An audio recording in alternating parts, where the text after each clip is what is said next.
This is episode 31 of the podcast. We've been off for a couple weeks. Uh, so there's probably stuff going on in our heads that we need to get out into conversation. Let's see here. What was the last thing we talked about? Or what do you want to talk about today, Stephen?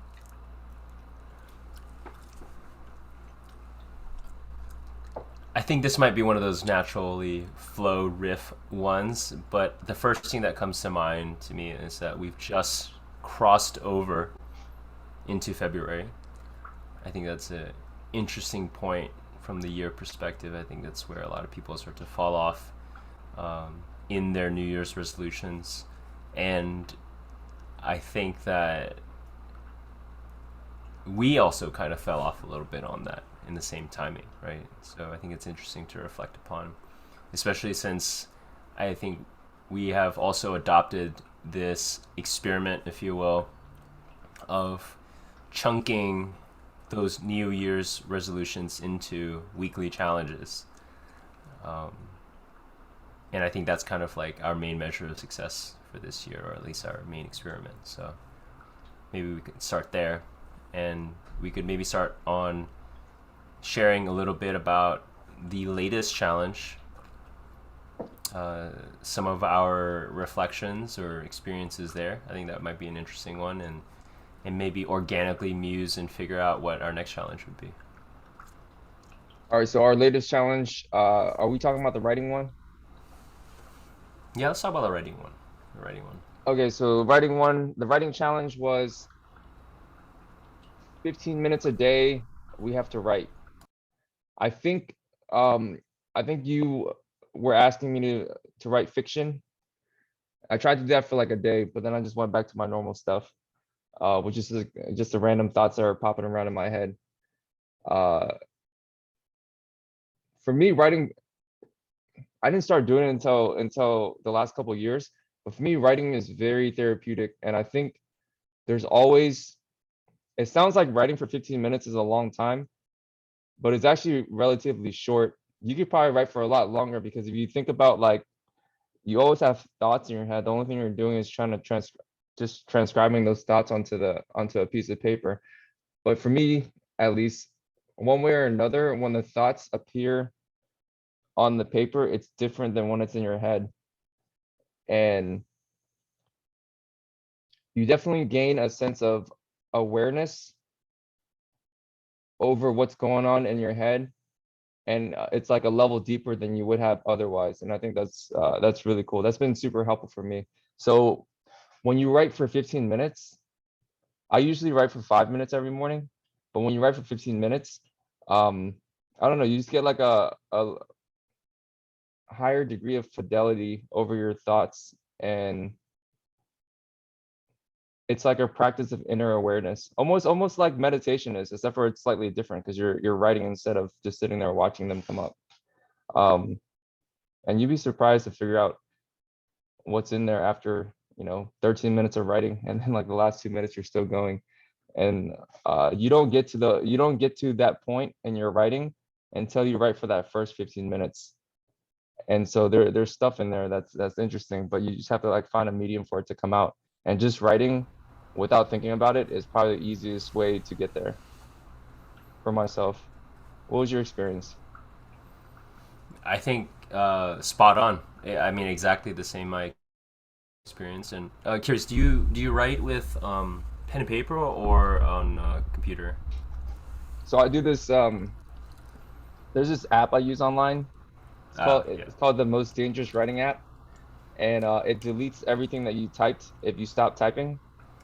And it sounds kind of dumb. I discovered the app a long time ago, but it sounds kind of dumb because why would you want it to delete everything?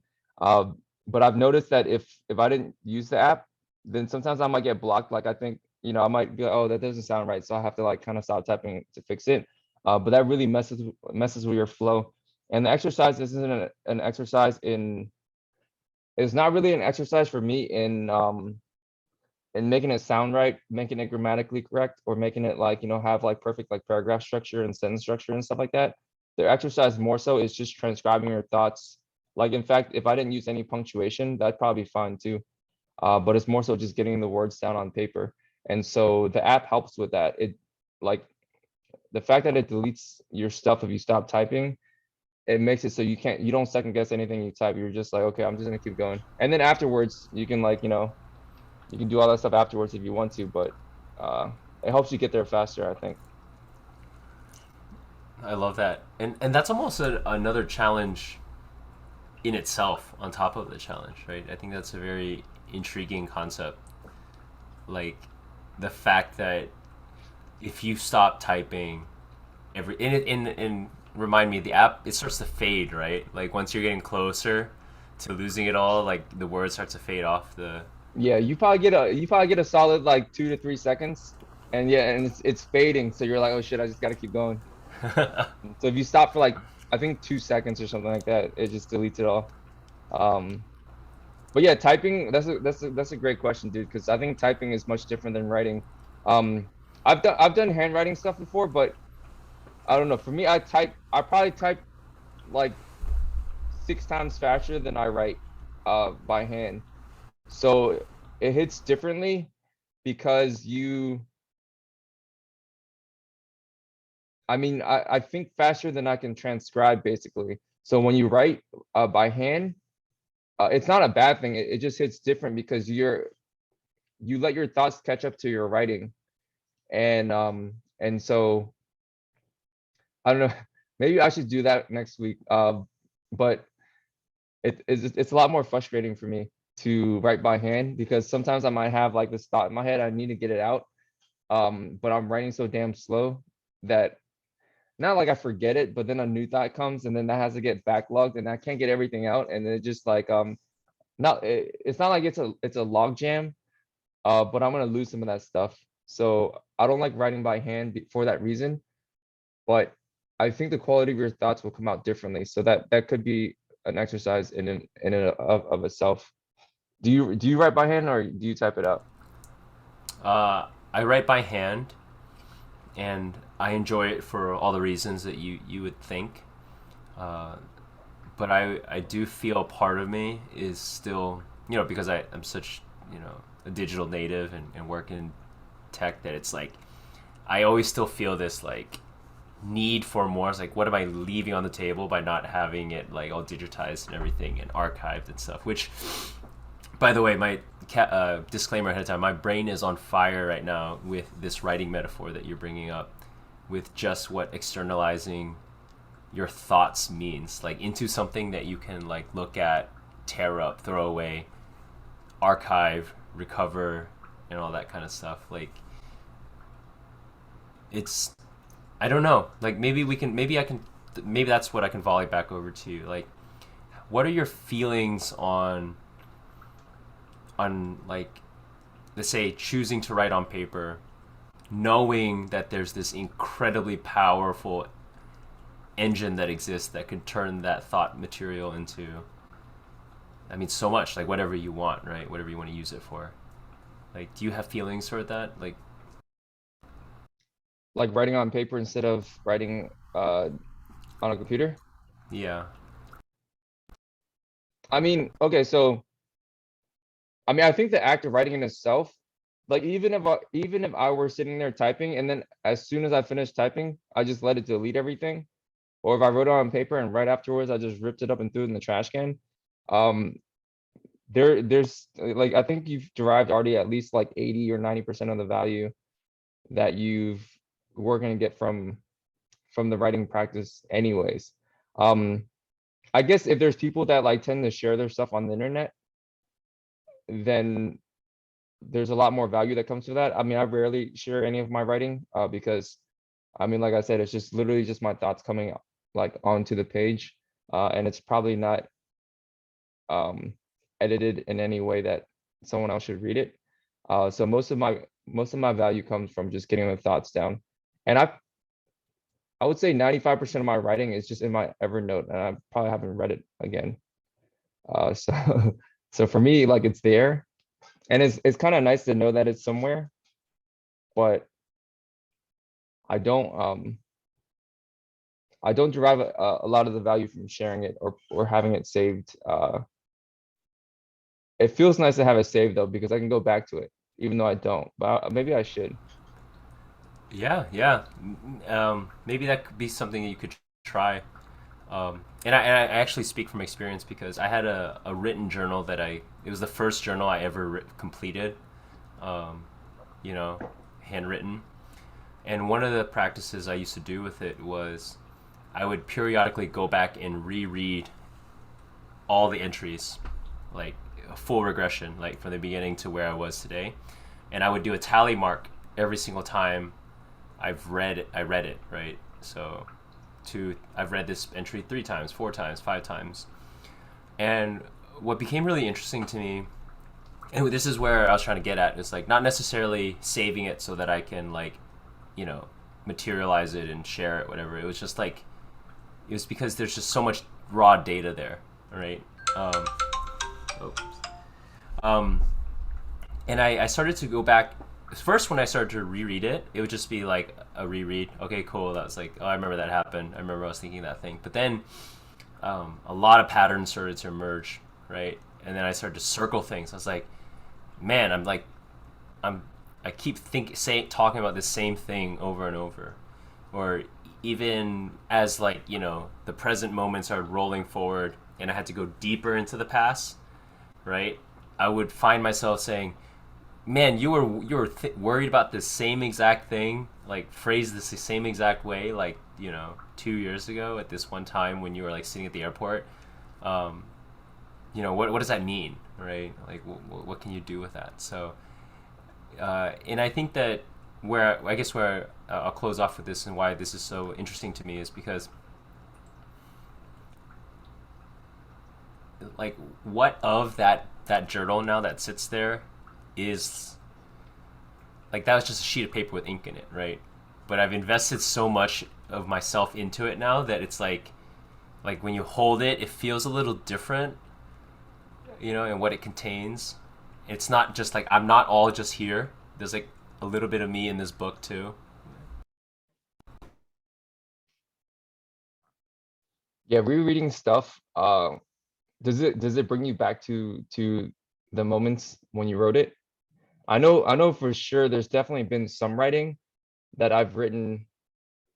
Like let's say, like for instance, after my first Burning Man on the flight home, um, I couldn't sleep, so I just wrote, and I didn't like I usually don't write, or back then I didn't write a lot at all.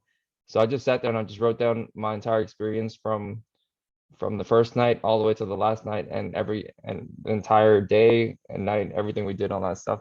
And I still have that entry. When I read it again, it like brings me back in like a really good way. I know like when we've um when we I've gone on retreats before, and I'd write during the retreats, and it brings me back to the retreats. And so there's yeah, I guess revisiting the writing is kind of cool in that regard. um can bring you back to where you need to go, or where you were at one point. Yeah, yeah, I highly recommend it. Maybe something I'll make a blog about. And to answer your question, it does definitely bring me back, and again, I share this, and hopefully it is being helpful for other people. But yeah, I did used to get jammed up with writing, or like try to talk myself out of it. And so one of the ways I got around that was I would always start off with just very plain descriptive stuff, like just like like mindful awareness meditation. Most of my entries start with I'm sitting here, it's cold, I'm tired, I'm hungry or whatever. Like I literally just start describing, like there's a person sitting over there. Oh, I just got off the phone with Hack. Like, so then it helps. It's funny because it stops me from talking myself out of writing because it's stupidly easy, like you just describe it. But it also helps triangulate like where you are in time and space, right? So it does help. Do you write differently when you have the intention of posting it on social media or on a blog or something? Then what's the mentality shift there? I don't write differently at all. So all of my social media posts are ones that I write like a tweet, like essentially the same the same way you do a tweet where you're just like, oh, let me just throw 150 characters and spit it out there. Like Hmm. that's what I do for my posts. And I try to live in a state of uh, constant improvisation. Like you're always improvising, basically. So the stuff that is in my journal is the only difference is probably the stuff in my journal is there's this discretion. It's just more private, but the style, the tone, the everything, the way it comes out is exactly the same. Yeah. It's cool. Um, I wonder. I feel like more people should write, or at least like try writing, like just and I think the style of writing that for this weekly challenge, the 15 minutes, like in the morning or whenever, just typing until the screen deletes itself if you stop. That the reason I think I do it that way, or I started doing it that way and just kept it, is because that's like the easiest. It's like you're done in 15 minutes no matter what, or you're done in 5 minutes no matter what. And I don't know, it's like like if I told someone, hey, yo, you need to write, and I didn't give them any instruction, then they will probably think it's a much bigger endeavor. But if I was like, yo, just go on this app, and then there's a timer on it, and just type anything that pops into your head, and if nothing pops in your head, and it's just like, oh, I don't know what to think about, then just write that. And then eventually when it catches something and then thoughts start flowing, then just start recording it. It becomes a much easier thing. And that's all writing is. It's not it's not anything more complicated than that. I guess it could be, but it doesn't have to be if you're blocked. And I'm always interested in for the people that don't write, I'm always interested to see what happens when they do write for even for 5 minutes. And I'm like, hey, you can't stop typing. Just 5 minutes. And then sometimes they're like, I don't know what to write about. And obviously there's a bunch of prompts you can just like randomly give them. It's like, hey, just write about your perfect day. Write about um write about the last time you hung out with your mom and what that was like. Write about your favorite pet you've ever had. Right, just write about anything, anything that you are the expert on. Like obviously something like, hey, this is my favorite pet. You're the only person that's the expert on that, so you don't even have to think, you don't have to do any research. Just pull it from within. But then once it gets on the page and they get it all down, then that's like when they have the words staring back in their face, and they're like, oh shit, like I wrote that. Yeah. Oh, there's something so profound in that. There's something so profound in that. I think that I guess said another way, I feel like is that we have really lost the ability to create as individuals. Um, and I think there's just all these levels of it, right? Uh, for me, I always laugh when I ask people to draw, just like writing. You know what I mean? And it was like, no, I can't draw. No, no, no. Like, what do I draw?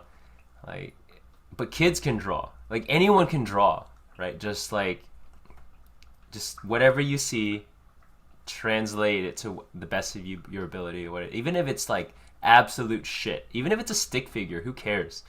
But this mega barrier that exists and that prevents people from doing it. Yet at the end of it, you've produced something. You've transmuted like this sensory input through like really crazy ways that and I wonder if there is like if that is one of the big not to use a politically charged word, vaccine or inoculations that we could provide for people at large that would just kind of help bring us back a little bit to center and middle instead of consuming all the time, right? Like regaining your ability to create. Yeah, there's I wonder what the factor or the for every piece of content that's produced, it probably gets consumed like thousands of times over. Um, so that ratio is probably way off what it should be. Um, yeah, writing is Yeah, writing is definitely one of the more basic, like, like, because you're creating words in your head automatically with or without your own intention anyways.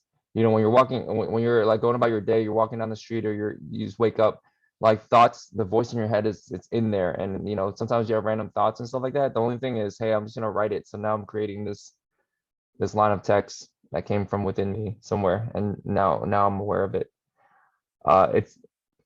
It is much different with kids though, man. Kids don't have like that blockage, because they're all about, everything's so interesting to them, but the things that are interesting to them are not, I mean, we've obviously grown accustomed to it, so it's kind of boring to us in a way. um you know what I mean, like a kid drawing, like, they're like, for the first time, they're like, I mean, because I play with Leo and Liana, my niece and nephew, and they're 2 and 3, so everything is interesting to them. Drawing for the first time, like, once they're able to write, and they can't write yet. In fact, if they were writing, it would probably be like they're drawing like a letter. Um, so Oh my goodness, you're drawing a letter. yeah, so their writing is currently probably drawing, and they're probably shit at it right now. So damn, what would it feel like to have to draw your letters? Man, yeah. When do you go from drawing letters to writing letters? There's probably a moment. Yeah, and it's funny because I remember too, like some of the worksheets that kids get, like they have to draw it really big first, right? Mhm. Like your A is like huge, like it's like half the size of the paper, the worksheet. Yeah, and you're just writing A's across the whole line, and then the next line was like B, B, B. You remember those worksheets? I don't know if you guys had those. No, I remember that. I remember that. Damn, I wonder why some kids had nicer handwriting than others. Because my handwriting was always like some shit. And then, like, there'd be like some kids that just had like the perfect, like handwriting. I'm like, man, Yeah, I how did was they one of write? those kids. I Really? won like a penmanship award thingy. Yeah. Dang, that's crazy. I think I can't. I think if I had to write like that, then my thoughts would come out too slow. Like, I'm always in a rush to like get it down on the paper. Yeah, well, it starts to calibrate. You know what I mean? Um, and it also, yeah, it calibrates to the individual. Some people are just fine going super freaking slow. I'm still a super fast person. Don't get me wrong. Like in all aspects of life, I'm like anxiously too fast at things. So yeah, it does calibrate itself.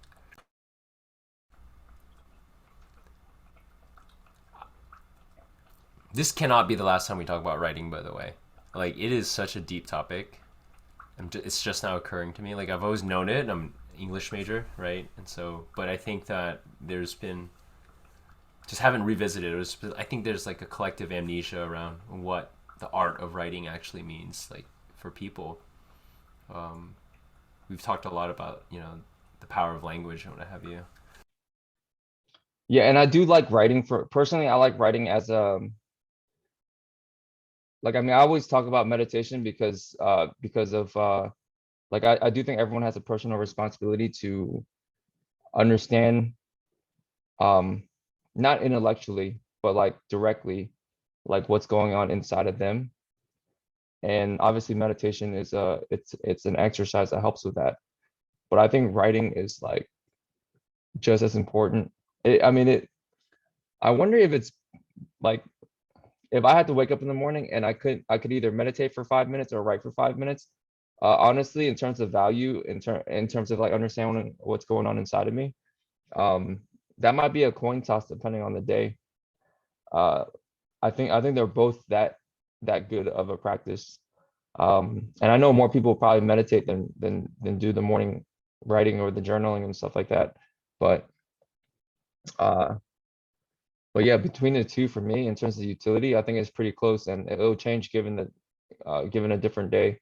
But some days the writing might be more important or effective for me than sitting there and just letting the thoughts come up on their own. Yeah, I would totally agree, and this is something I spoke about in one of our past podcasts about style of meditation, where there's like obviously there's like mindfulness meditation or focus meditation and all that kind of stuff, mantra meditation, but and maybe there's a tradition around this that I'm not aware of, but like there's one that I personally just do myself, which is this like discursive style where you are thinking thoughts and you are thinking thoughts about your thoughts still, right? But you're not like dropping to the like level zero where you're just awareness. You're at, like even being at level 1 and 2 gives you a lot of insight versus always operating at like deep level 10 of like thought on thought on thought on thought like running away, right? And I think that what we're talking about is probably most relatable to the Western tradition of like dialectic therapy, like psychotherapy, cognitive behavioral therapy, because you like you're still in the world of thoughts and language, and you catch it, and in that moment you ask yourself like, is it true? Is it useful? Whatever, right? And so that like conversation with self that tends to drive people crazy, like that's still kind of happening, but you're like, you're trying to like keep it at like that first level. And so I think that writing is similar in that way for me, where like as soon as I just write it out, it's like I'm looking at it, it's there, it doesn't disappear. I get to grapple with it just a little bit, or I just can leave it behind, keep going. um, but I think that in our at least in my meditation stuff, like in this on the eastern side, they don't ever really talk about it's just full surrender, full release, full awareness. There's no like, hey, should we wrestle with our thoughts a little bit? Wouldn't that be fun? Like, you know, I mean, who's wrestling with the thoughts? That's another thought wrestling with a thought. But still, right? Yeah, I digress. You get what I mean? I think it's interesting.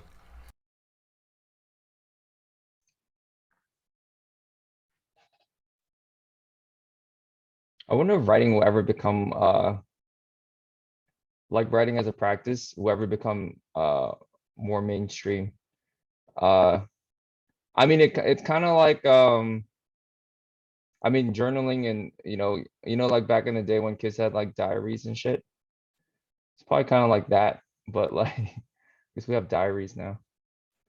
Um that's what my morning pages is it's my diary. It's kind of funny when you think of it that way. You got to rebrand that shit. In Oh man, and isn't it funny how like diary has a feminine undertone, right? Like diary, like, oh yeah, guys have journals. Oh, I'm the journal. We journal. Like we don't have diaries, right? Um, and it's funny. I wonder what other languages have, if they have like a journal diary dichotomy, or what they call like this like extremely amazing thing, which is like a repository for this like magical thing called consciousness. Um, Yet we just say, oh, there's little Susie's diary that has a little like heart lockbox on it, and you know don't read about it because you'll hear about what boy she likes and stuff. It's funny. What should we do this week for the challenge? Do we have that? Uh, do we have that in the? Oh, this last week. Also, I've been meditating for 45 minutes a day, and that's been a cool challenge for me. Um, One thing I am finding difficult in these challenges is, like the week that we're doing the challenge, we tend to like increase the quantity. Like for instance, I usually write like, 5 minutes every morning anyways, but then we're like, okay, let's do 15 minutes. Um, I usually meditate for like 20 minutes a day, 15 minutes a day, or 10 minutes a day, or whatever it is. But then this last week I was like, yo, let's do 45 minutes. It actually gets harder once you start increasing the time for everything. Like I want to keep up with 15 minutes a day of writing, but I can't do that if I'm going to do 45 minutes of meditation. So I've noticed that I'm kind of like taking from certain places to give to other places when I'm doing stuff like this. Because the weekly challenges are cool because it kind of shows you um like a tool that you could be using, and you go further down the rabbit hole, and then hopefully something like naturally sticks, right? Um, but I mean, if we do this every week for like a year, I probably can't be doing 52, different like, I guess like best practices or whatever. But it's cool to like try a bunch of stuff and then go deeper with certain things than others. Mm-hmm. Mm-hmm. Yeah. No, this is a good meta conversation about it. Like, and I think that maybe this is where is opportunity for us to diverge, right? Because everyone already knows what is it like 27 days to form a new habit. Everyone knows sustained effort. Everyone knows chunking it into small measurable goals, right? Like all that stuff's boring. It's already like been that path has already been worn down. I think that there's a single challenge that exemplifies like why this 52 thing is so interesting to me is that like no phone for a week. Like that was like the perfect one. And I think that if you imagine two dials, one where like it's asking for more frequency or regularity versus one that's just straight intensity, right? I think those are just we just got to make sure that those are kind of like inversely correlated when we come up with our challenges, right? So, like one 5 a.m. wake up on Sunday, which is actually kind of a hard day because you probably had a lot of fun on Saturday night, right? But it's just 1 out of the 7 days, or no phone. Like I mean, like literally, we kept phone use as close to zero as possible, right? Like those were like intense single shots versus if we do the repetition one, we should keep like journal 15 minutes every day. Like I think the 15 was like works against us. Like it should almost be like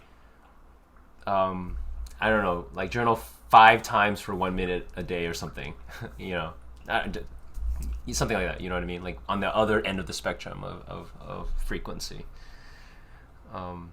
So that little spike in that one dimension makes you at least come out of it feeling something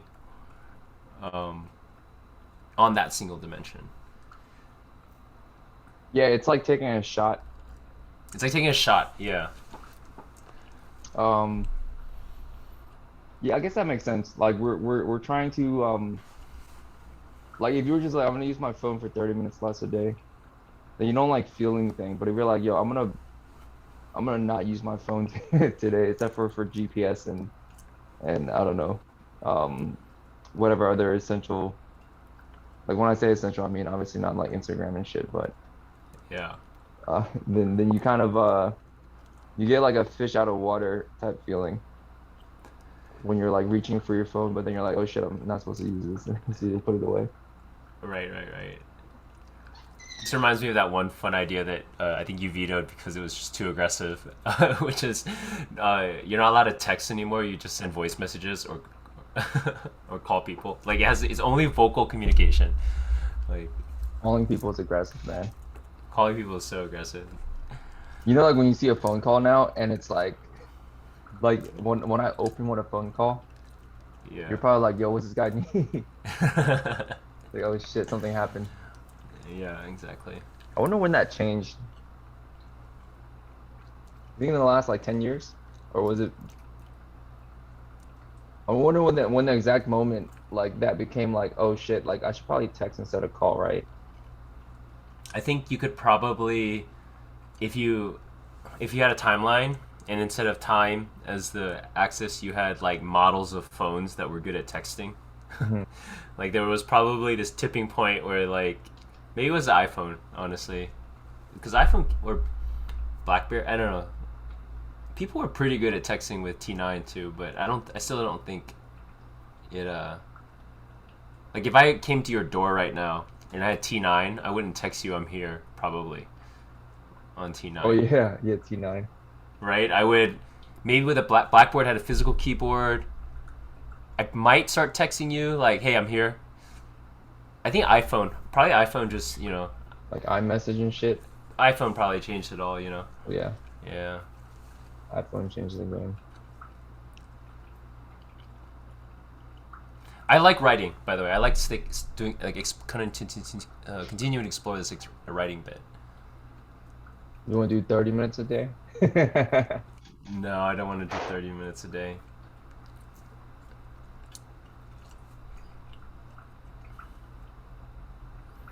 I wonder if it's like, what if whatever we wrote got sent to the other person or something, or I don't know what that is even testing. Posting on Instagram. Yeah, but that's a big leap, and I already do it. So, you know, like I already put super private thoughts and like off the cuff stream of consciousness there. So I don't know. I haven't done the private stuff as much, or the directed, or Most of my morning pages and the shit I write in my journals, like I wouldn't mind if people read them. I mean, there's nothing in there where I'm just like, I mean, there's rarely anything that I'm writing about where I'm like, oh fuck, I don't want anyone to read this. yeah. I mean, same with me, unless I'm talking about other people, you know, Yeah. then like which I am thinking about other people a lot. So You know what's interesting? Rarely do I write about other people in what I'm typing. It's usually just some abstract thoughts and shit that I'm not, I mean, not abstract. It'd be like I'm like reading a bunch of like nonfiction books, right? And then so there'll be thoughts from those books or something that I'm like, oh yeah, like this is what I thought about it, rather than, oh yeah, I fucking hate this person. Can't believe they did that. yeah, I I mean I don't write about that stuff, but usually like something that happened or something about a person reminds me, like creates food, like generates the abstract thought, like, or the rule or the out, like the heuristic. So it's like, oh, it's funny when this person did this, or even examining my things, like, oh, it made me feel this way, and like maybe humans are just like whatever. So Maybe I should write about people. Just create stories about what what they're doing in my own little world. yeah. I mean, the stories are already getting created. They're just getting transcribed now. Mm-hmm, mm-hmm.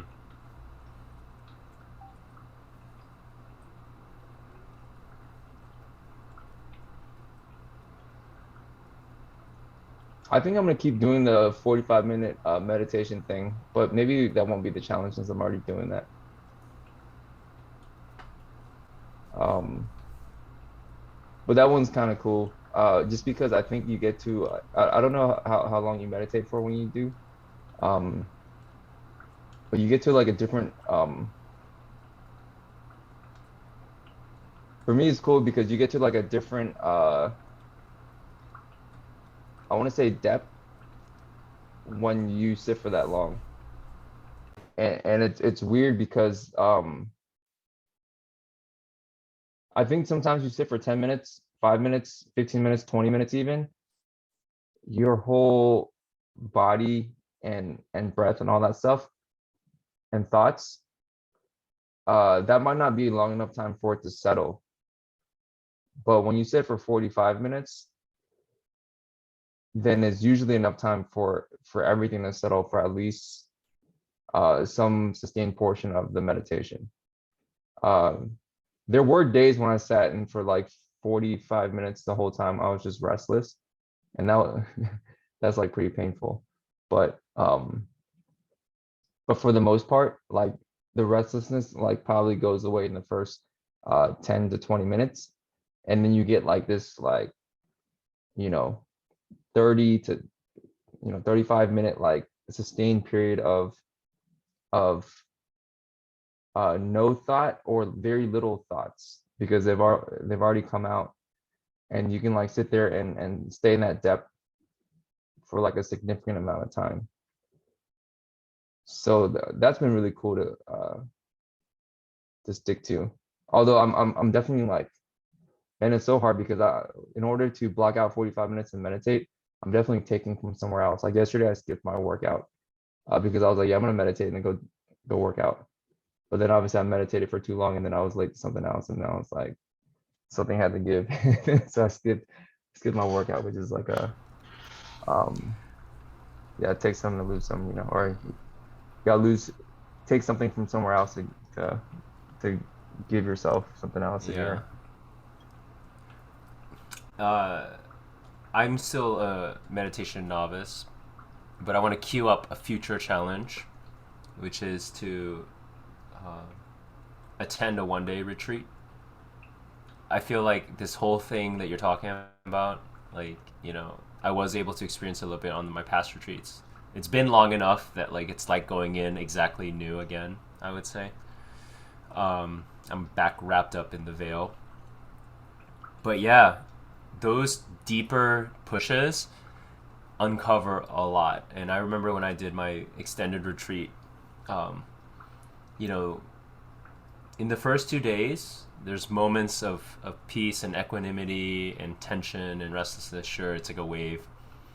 But day two, I broke so hard and I wanted to go home. And if I had driven myself instead of carpooled up with this really nice Chinese gentleman who like picked me up, I would have probably like, I don't know. I was really close to going home on day two out of 10, and it was like nothing like I've ever experienced, And so I think there is something said to just sometimes go for it, like go for the 3 hour sit, right? Like the 1 hour sit, what have you. Why'd you want to go home? Um, it it felt um it felt unbearable, I would say. Like basically what I experienced was it like broke through my ego. Like the ego behind the ego. Like it's like you're like, oh, I learned about ego. Now I'm total awareness. Oh, that if it was only so easy, right?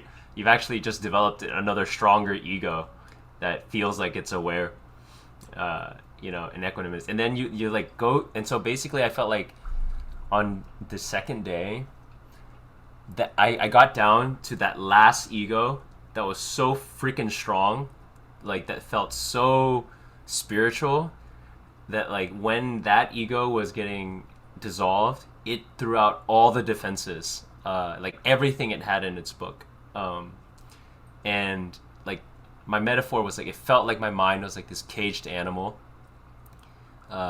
that just like knew it was gonna die, it was about to get eaten or something, so it just like pulled out all the stops, and it got to a point where um, and I don't want to be blasé about this because I know that like people should be responsible even in meditation, like like in terms of it's well, I think, documented, like people can kind of get unhinged in these retreats. But I mean, I think I have a pretty good tether to reality, and in that moment usually I see things that come from memory, right, that are familiar, but I started seeing things like I don't know who that person is. Like I started getting like visions of like I have no idea who that person is. Like, yeah, like I don't know, and like it started morphing, and that happened in day two. But it was so like amazing to go through it, observe it, because then like it never happened again, and like I was just doing different types of work for the rest of the 8 days. So Isn't it interesting that you could just meditate and get unhinged? Um, because I don't think the mainstream knows that. Like, or like, because you know how like meditation's gone like pretty mainstream. Like just talking about meditation is just kind of like, I don't know, mainstream. I mean, that's the only word that I can think of to describe it. But you wouldn't think if you just, sat there for long enough looking at what's going on inside that you can get to a point where you're like unhinged or whatever. Um, but what is that? Is it like when people? I mean, because I've read about it too. I think in the books I've read about it, they talk about when you're like dealing with certain traumas that have been like buried inside sometimes, and it surfaces when you're meditating, or you're allowing it to surface so that you can process it. That's like when that type of stuff happens. But I'm sure that's not the only time it happens. But what is that? Is that what it is, or? yeah, I think there's probably something there that I don't know enough to speak on. There's this really famous book in therapy circles that's actually pretty rigorous in its clinical citations, called "The Body Keeps the Score," and it's influencing a lot of modern therapy practices because it's saying that like, okay, this is a bit of a jump, but just I mean, just run with me. Like, you have diabetes. Well, it might be because of unprocessed trauma, right? Like, there's like your body goes through these things, and they're like carved and grooved into you, and they actually have like they manifest physiologically in the way that you are. And I think that that's a part of it to what you're saying. Like, you know, there is this link between psychology and physiology, and that when you allow them to come up and re-experience the trauma, that your body is going to have to work through it, you know, just like almost an addict going through withdrawal, right? Like this physiological, psychological thing comes up that says you need a hit, and the hit doesn't come, and you just have to go through it, right? Hopefully you get through that other side.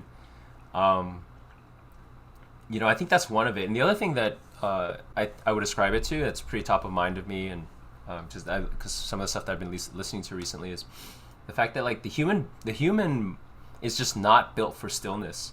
You know, we are built for moving all the time and never being satisfied. And you know, there are two metaphors that come to mind. One is like you can't even enjoy an ice cream sometimes, right? Like, you eat the ice cream and you're like, I got my ice cream, but then at the end of it, you just feel like over sugared, and for some reason you're thirsty, and like that's why ice cream shops have free water in a lot of places, and it's the weirdest feeling, right? And I think like that for me is such a great example of like like the existential problem of humans and the hedonic treadmill of how we're always dissatisfied. Like, immediately after I finish my ice cream, I'm like, oh god, I need water. You know. The other analogy I also bring up is like, you could be in the most comfortable position ever, and it's still and it still wouldn't be good if you weren't moving, right? So, for example, I just got this new bed, a really nice foam bed, Tempur-Pedic type, whatever situation, I don't know. But if you ask, even if when I first lay into that bed, I'm like, oh, this is so comfortable after a long day.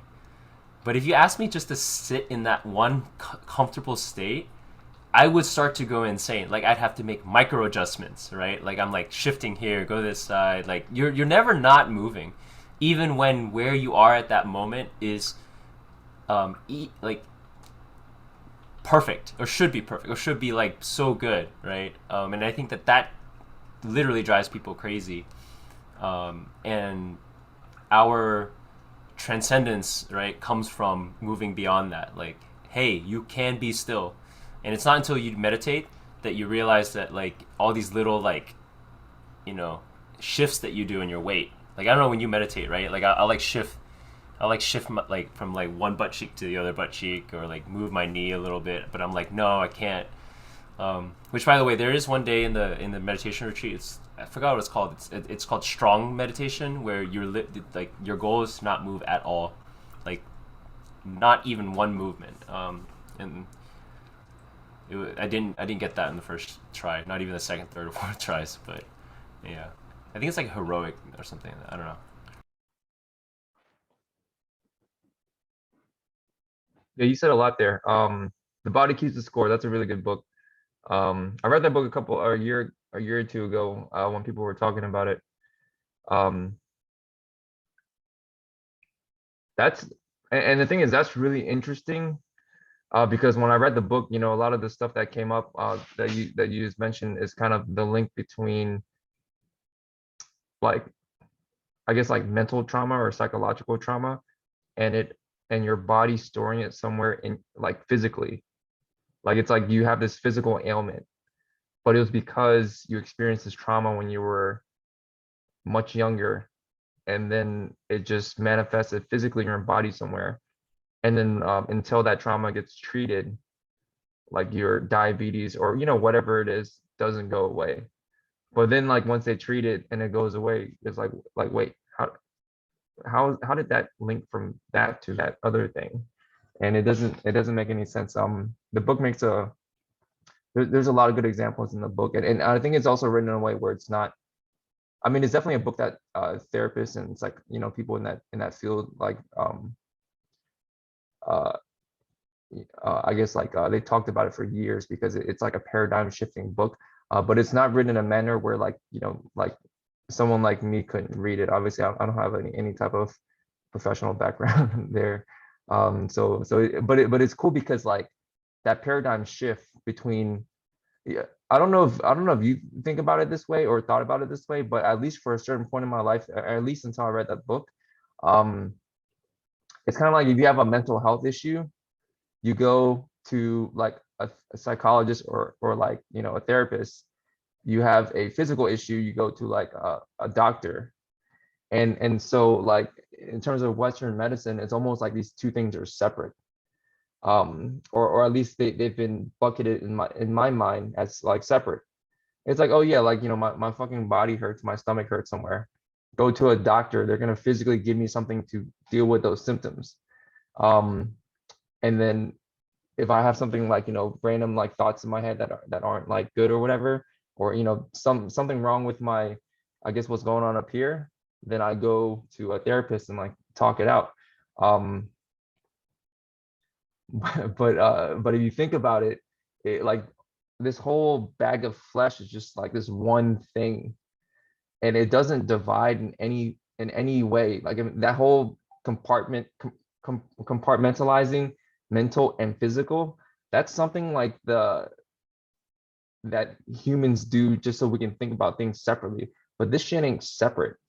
This is like one thing. So it makes sense that if there's something going on like up here, this whole control system for like like the body of like this whole flesh body, then it seems obvious that that could affect something like like down here.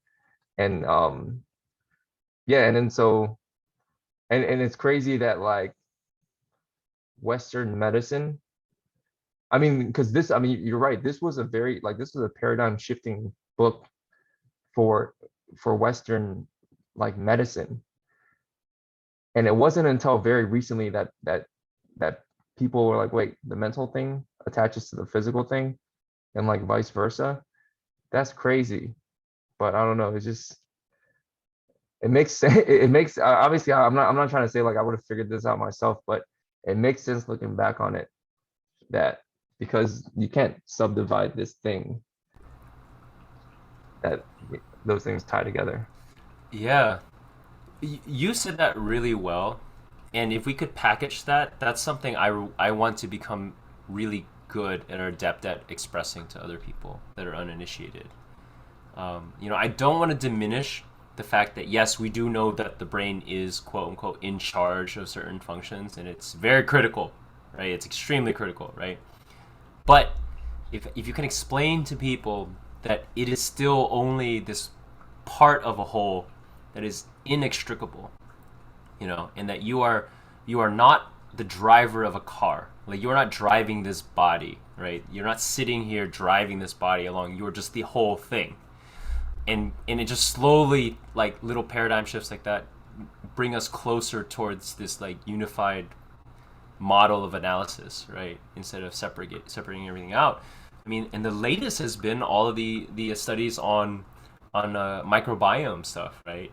The like the neural paths that reach into your gut, right? And just how much of everything that you are is dictate. Like you think that you are your preferences and whatever. Like I'm an energetic person, I'm this type of person, but a lot of it is coming to out that like a lot of that is dictated by the microbiome colonies that are in you and what they feel like they want that day or what they're doing that day, right? um, and I don't know, it's incredibly like humbling, right? As it should be, I think, and I think it helps remove yourself a little bit from the equation and see less of like other people in control, and blaming them less, right? Um, I will say this super share this one super interesting, um, I don't know, image or idea or correlation that I saw too, which is that like there's also symmetrically in the field of study of trees, a lot of research that within the roots of the tree right, there is this like thriving colony of microorganisms, including like fungi, like mycelial roots and layers, like the mushrooms essentially that like live on the roots of trees, the different bacteria that are doing all of these different biological exchanges and processes and what have you. And that the trees, like that's where the interesting thing is happening for a tree, right? Now, if you just think a little bit about anatomically the root structure of a tree, what it looks like, um, and that like these roots extend into a substrate, into the dirt, right? And that's where the tree pulls everything out of into the dirt. Like this stomach that we have nerves and blood vessels and everything extending into this substrate in our gut, in our belly, right? And that's where the interesting thing is happening, because that's where it all starts. That's where we're like the stuff in our belly is essentially the dirt for a tree. We carry our pots around with us, right? Like basically like we're like snails in the sense that like you know like we're like most things like have to their home or whatever it is, they're planted, rooted, they have to stay there, right? um but like we've like developed the ability to carry that kind of in our bellies, and therefore that gives us mobility. So That's interesting when you think of it that way. The roots, our roots are in our belly. Makes you think like what kind of shit you put into your body. yeah, and the fact that we get to choose what we put in there, right? Like um everything else, that makes us feel separate, right? Because we're like, oh, I'm gonna put this in my body, whereas like every other, like a tree, I mean, it's just wherever it is, and if it wants to go, that thing has to like extend out to like get to that like nutrient pool or that little part of water, right? It's like it senses that there's like a lot of hydration there, but we're just like, oh, I want this thing, I want this thing, I want this thing. I'm separate. So it's like the fallacy of separateness. Maybe I should say that, and that like how our physiology and biology like promotes that, um, and that I guess there's a wisdom in us like returning back to unity, um, and like holistic analysis without being woo woo. So Woo stuff is good. Be as woo as you want. Uh, um, damn, I want to think of a good weekly challenge. Based on this all the shit you just said. I mean, I know we already have probably some stuff lined up. But I feel like there could be one for a future week here, based on the last, I don't know, 20 minutes of discussion. I did suggest offline, that one I wanted to do was mindful eating meditation. Um, you know, like really tasting and experiencing what eating is. Um, No, I'll totally be down with that. I just think that there's more based on the last 20 minutes when we're just talking, there's like a lot of stuff there that we could like yeah, unpackage in the form of challenge. a future hey, knowing this, let's try doing this this way or something. But that's I'm sure it's been seeded in our minds and they'll come out one way or another. Yeah, yeah. Go plant Well, trees or we something. right, right. Go plant a tree. Um, yeah, I mean, I don't know. I mean, the first things that come to mind are things like restrictive diets, right? Like the Whole 30 type stuff. But that's like much more involved, and people have done those challenges. 7 day fast. 7 day fast, yeah. I mean, I wonder if there's like all things being equal, like if there is like one thing that you could do related to like the holism of your body or anything around the gut. You ever have any interest in trying to get one of those? This is just this thought just popped in my head. Because one of our friends just got this. But you ever have any interest in getting one of those CGMs? continuous glucose monitors. You know, the ones that are not like the ones for diabetic people, but it's the same one, but they're like more um I guess marketed towards biohacker type people, where you just wear this thing on like your arm somewhere, and then it hooks up to an app.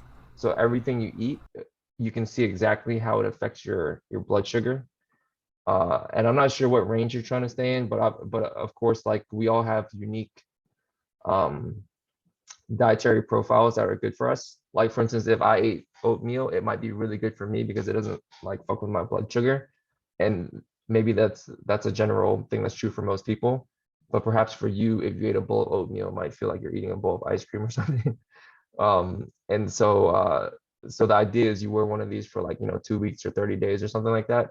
But then after every meal, you can kind of see, oh, wait, when I eat sushi, my blood sugar like, spikes and goes through the roof and then like crashes or something like that. And then you'll know, oh, maybe it's the sushi, maybe it's the white rice, maybe it's something, and then you can kind of like get a better idea of what's going on. I've always wanted to do something like that, but I've never gotten around to it. So perhaps that could be a future weekly challenge if we're worried about, I guess, like the roots of our personal body and what we put into that soil. I like that one. I haven't done it yet, but I I operate as if I had one, basically. Like I intuitively it makes sense to me, so I always assume, yeah, I behave as if I have one attached to me, and I just imagine what that reading is off of baseline. Yeah, So I do intuitive, like in terms of like what my body feels like it needs. I do lean on that a little bit. And I do in my head, I'm like, okay, I know these things make me sleepy after I eat them. So there's probably like I could probably make a list of like 5 items that I know probably spike my blood sugar. And I think it'll probably be, I mean, like um it probably won't be fully accurate, but like some of them will definitely hit. you know what would be interesting too, if those items, right, you paired it up against like immediate like exercise. Um, I have a friend who's like a pretty big marathoner, and that guy eats candy, and I know it just shoots straight into the system to be used, and he just like, and he uses it, right? It gets used, like even in a maintenance state, right? Like I think we are well aware, if you're active, if you're well trained, even if you're just sitting here homostatically, you're going to be using it or storing it a different way. And so I wonder if like those specific items are like almost cues for like, these are your hyper performance uh, um, foods, because if you don't use it to power hyper performance, you just, you know, there's like a jam in the energetic system or balance. Like it just didn't it didn't go anywhere. But what are those foods, by the way? Top of your head, like one or two. I used to eat a lot of South Block, like acai bowls. But dude, after I eat one of those bowls, it's like an automatic nap. I'm sure there's like a load of sugar or whatever whatever. I mean, it's all fruit, so it's all sugar and whatever else they put in there that makes it taste so good. So that's definitely one. Um, More recently, I've been eating like so I eat a decent amount of oatmeal, but more recently, I've been eating a whole lot more oatmeal because we're doing side topic. We're doing a me and a couple of our friends that our mutual friends, Karen and Min, we're trying to launch a an e-commerce like business idea where we're selling savory oatmeal. So I've been eating even more oatmeal than usual. Just because just like testing out the product and um it's like top of mind. So I'm like, oh yeah, I'm hungry. What do I eat? Oh, I guess oatmeal.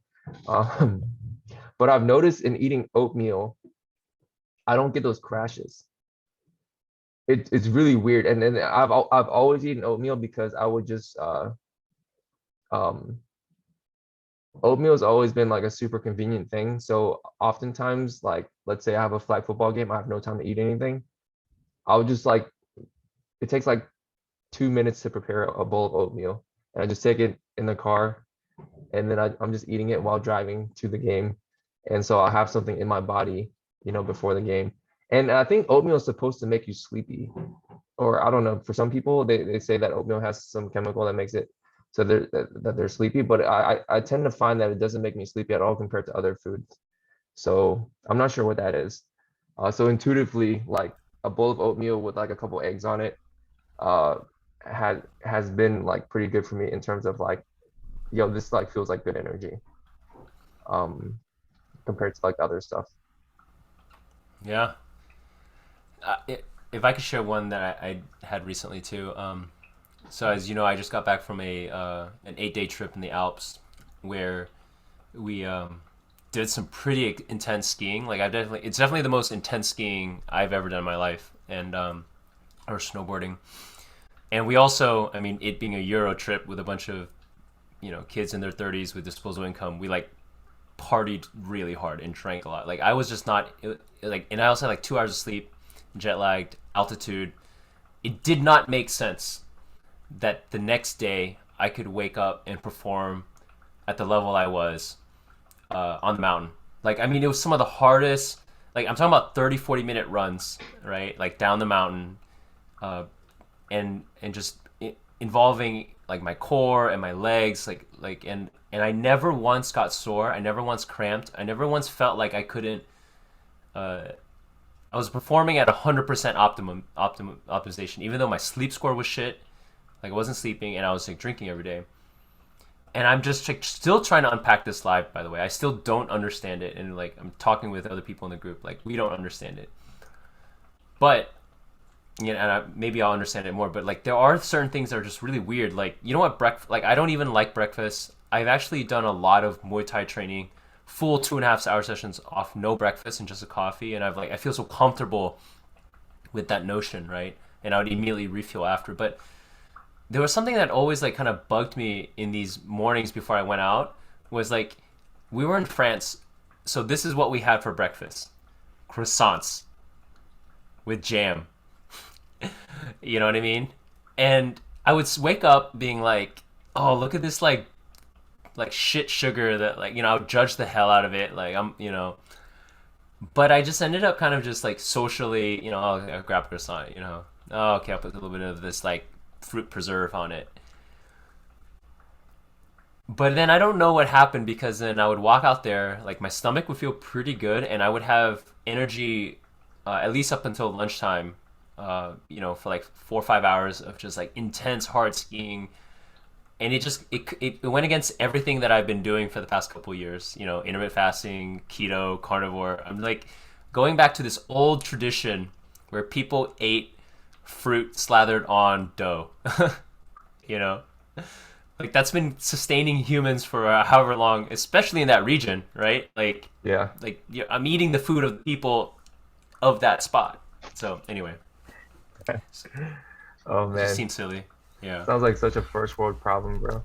Like, yo, I got croissants with fruit preserve on it in the Alps. It's not good. It's not good enough. Yeah, it's like not. It's not good enough. Yeah, no, that's funny. I mean, I do think, no, I'm in the same boat, man. I exercise, if it's in the first half of the day and I'm exercising, I try to do it without anything in me.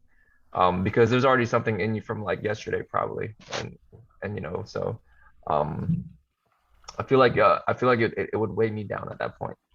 Um, so I don't know. I think it's weird. I think everyone has a different body type, so not one thing like works.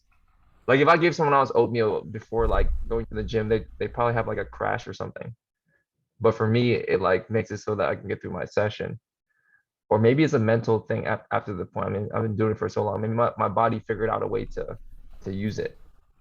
So I don't know. I mean, it's I do think like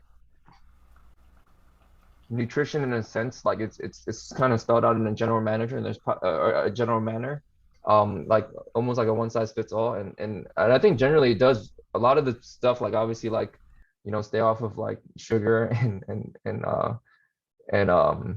I guess like processed oils and stuff like that. I mean, those general rules probably do work for everybody, but I think there are nuances to certain things, as well. So taking that extra step to learn about like our personal like um preferences is probably really important or somewhat important. Maybe, I don't know. That's just an assumption. Yeah, yeah. I think maybe my next dietary challenge will be just eat normal as possible, like 3 meals a day. That'd be a Like, fun one. yeah, You wake up in the morning and then just worry about finding some breakfast. yeah, yeah, I haven't like done that in a super while. normal, super Yeah. normal. You know. We should do a no caffeine challenge. That'll fuck me up though. Oh, I've been on no caffeine for, Really? yeah. I mean, I broke it here and there, but like it's not like it's a one-off, and then I'm just so I've been taking any caffeine in I mean I haven't taken so I'm doing a lot of caffeine, but I haven't taken any Adderall in a long time. So it's kind of like for the caffeine supplementing it. So I probably do like 2 coffees a day now. yeah, yeah. But I That's imagine if I was like, hey, let's do no caffeine for a week and like, no stims in general, like that would probably that'd be an interesting week for me. yeah. I wonder if I can ever get off of coffee. Like even switching from coffee to green tea, that would seem so fucking annoying. Even if I could drink unlimited green tea. I can't remind me. Have you ever tried caffeine pills before? Um, I have uh and I could definitely do it, but I mean I kind of like the coffee just because it kind of like it's been like because I definitely try to the fact that I'm on 2 coffees a day isn't like a choice or like not a choice that I'd like to make. Like I try to like keep it like lower rather than higher. Um, but sometimes like when it's like the middle of the day and I'm like, yo, I have to go to like another 3 or 4 hours of meetings and I've already had my coffee. I'm like, fuck it, I'm just gonna take another one. Yeah, yeah, yeah, yeah. So I I get only bring it up to say that like they metabolize completely differently. Like sometimes I like one over the other, and actually I'm very pro caffeine pill. We don't know why it's different. Like we don't know what makes coffee coffee, and why it's like uniquely different from like a caffeine pill, like an isolated compound. So I just bring that up as another variable to play with. oh, we should do a weekly challenge where we try to take more coffee. Too Three much coffee. 3 cups a day minimum. That'd This sounds miserable, man. be a fun one. Actually, yeah. We just have to I like do it earlier in the day. Yeah. I mean, I essentially lived that life when COVID first hit. Like, I think the first year of COVID, I think I did do the most coffee I've ever drank in my life. So I might have to, yeah, Oh yeah, not want to go back there. you were doing like a cold brew thing, right? Yeah, I think I was doing like almost 6 cups of coffee a day during that Six time. cups of coffee? Yeah, Dude, I've never yeah, drank 6 cups of coffee in a day. yeah, yeah, Dang, that's dope. yeah. I think I would have withdrawal though if I did that. Don't worry, the body kept the score. If I kept the score. So That's funny. Let's figure out a weekly challenge so we can you want to do the mindful eating thing? Because I'll be down with that. yeah, I think mindful eating will be really interesting because like a lot of social eating, right? Like if like I usually like people are gonna have to wait for me to eat finish if I do mindful eating, and like I'm gonna have to be like super like it's gonna be very obvious I'm doing mindful eating, like if I'm eating in front of friends or something. Not that I still can't engage, right? Not that I'm still not talking, not that I'm still not doing, but it's like so different. The whole experience of sitting down with a meal. So Yeah, I've been trying to figure out a way to spread my meditation practice like into my day. So mindful eating would be a good opportunity to do that because you eat at least twice a day probably. Um, and does that count for any time you're like drinking water and stuff? yeah, let's do it for all consumption. Like anything that you're consuming that you're like taking it in very mindfully, And and I would also, although mindful eating doesn't prescribe that you have to chew your food right away, that's one of the reasons why I also did mindful eating because I also wanted to like, um, yeah, like I really wanted to like get my food macerated in a way and see what that effect had on my belly, because I tend to like wolf things down. Um, think I'm This not is far from the only one, you know? this is gonna be tough for days that I'm like when I don't have time. Because when I don't have time, dude, I'm like eating like while driving from like one place to the next, and I'm driving with my knees, and I'm like just like shoving a bowl of kava into my face before I get to my next location. Um, but like it's not like I'm not, well, I'm trying to think. A lot of that process has already been automated. So I mean, it's not like I'm not being like mindful, but I'm being mindful of the road while eating and driving with my knees. So it's like Yeah, a different type of mindfulness, I guess. yeah, yeah. Okay, all So, right. So I probably won't be able to hit all the meals, but I mean, I'll at least hit one meal a day, and anytime I try to drink something, perhaps. Maybe the all right. mindful coffee in the mornings too. I mean, I always do a coffee. Mm-hmm. I mean, that might be oh, that could be a dual challenge. 3 cups of mindful coffee every day. Yeah. I, I, I mean, actually, that is actually one of the big. It's actually one of the well-known teaching methods for meditation. It's like in Zen meditation, in particular, which focuses on just like directness. Is don't worry about the meditation. Don't worry about any of these things. Make yourself a cup of tea and drink. Just drink, sit and drink the tea, and that's it. And then when you're done with the tea, you're done. That's the whole meditation because it's interesting. Tea is like it's not water, but it's also not something like super flavorful. It's like subtle. It's like hot, so you can't like gulp it, and like it's in this little thing that you have to like pick up. And the whole meditation is just sit and drink the tea. Don't do anything else. Just drink the tea. Yeah. So I think you got something there too. But so mindful eating All right, mindful and eating. mindful consumption. Yeah, mindful drink and eating. Yeah, let's do that. All right, that'll be a good one.